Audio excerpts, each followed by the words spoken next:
This is an example of a quadratic equation, and you're given a formula in the exam you can use to solve these sort of equations.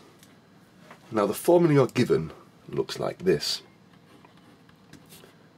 X equals minus b plus or minus the square root of b squared minus 4ac all divided by 2 lots of a.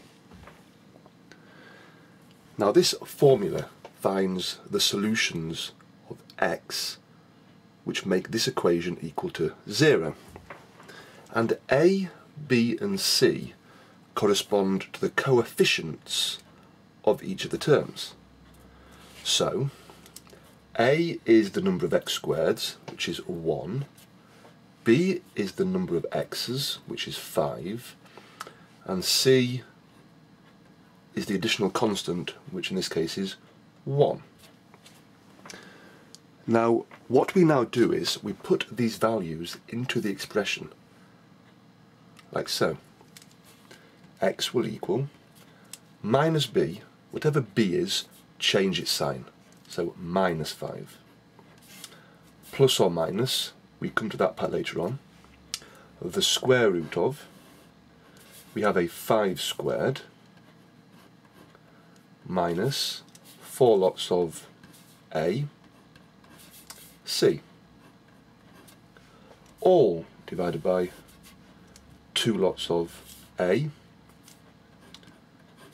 Now, our next job is to gradually make this simpler. Now then, we know that 5 squared equals 25. Take away 4 times 1 times 1, which is 4, all over 2 times 1 equals 2. Next step, 25 take away 4, 21, all divided by 2. Now then, the plus and minus provide us with two solutions of x. So x is either equal to minus 5 plus the square root of 21, all divided by 2, or x is equal to minus 5 take away the square root of 21, all divided by 2. Now we cannot find without a calculator what the square root of 21 is, and without a calculator we can leave our answers as 2/3. However, with a calculator we could input this expression, press enter and deduce 2 values for the answer. However, we will leave our answer in this form as a third. We'll now run through a second example where the coefficients are not quite as easy, but the solution follows the same steps.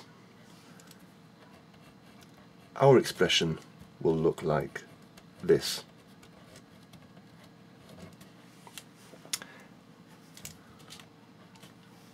This is another example of a quadratic.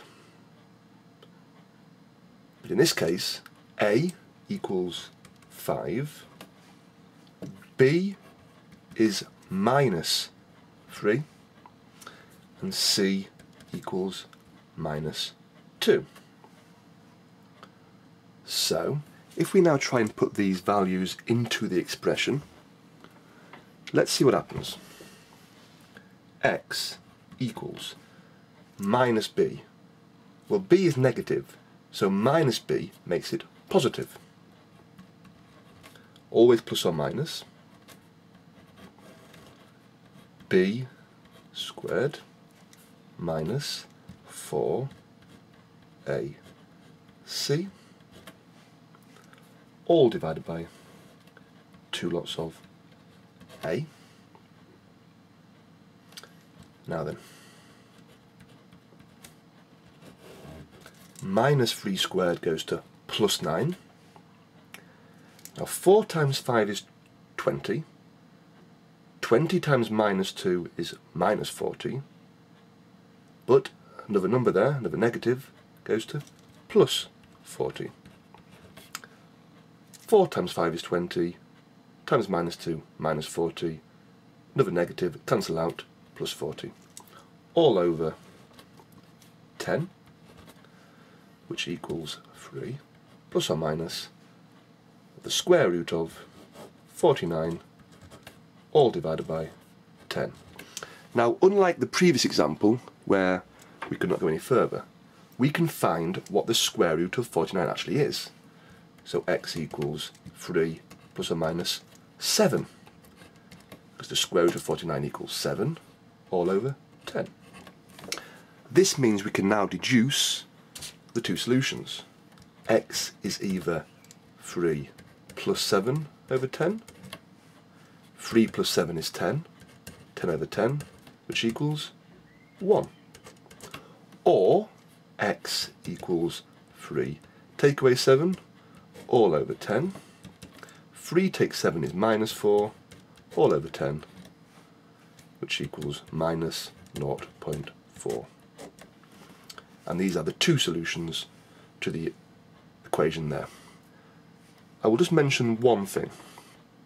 This particular equation could also have been solved by a method called factorising, and another video of ours discusses that aspect of solving these sorts of equations. But this focus is on the formula. You're given the formula in the exam. It is your job to revise and learn the steps to solve the given equation using this formula here.